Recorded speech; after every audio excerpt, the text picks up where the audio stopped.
I'm Chad. This is Halfway Homestead. Actually, this is our first video for Halfway Homestead.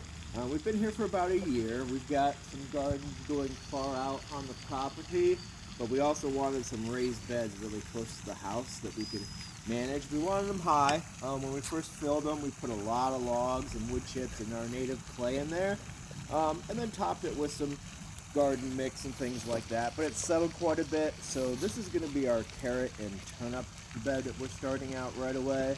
We're going to top it off a little bit and add some things. We had really good luck with carrots only 1 year, and we're trying to repeat this method again.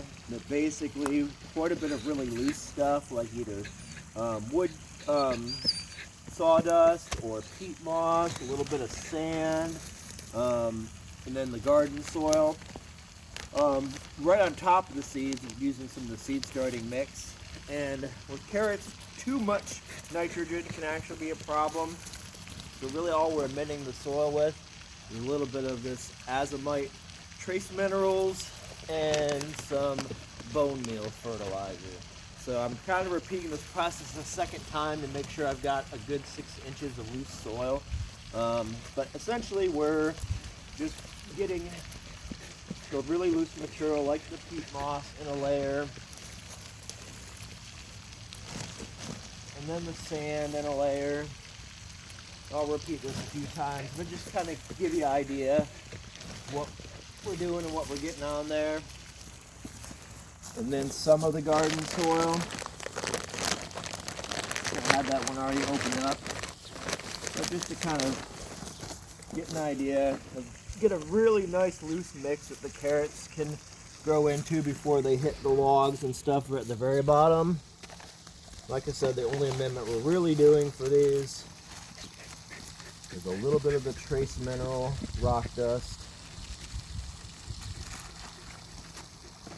and a little bit of bone meal. It's got the phosphate potassium, but it doesn't have a whole lot of nitrogen the way blood meal does or a lot of the other fertilizers.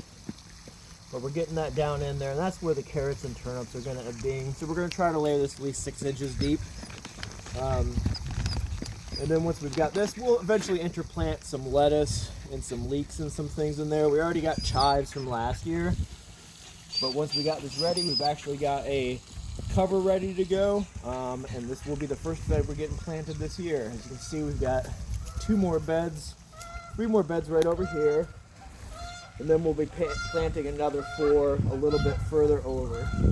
Then our geese coming back.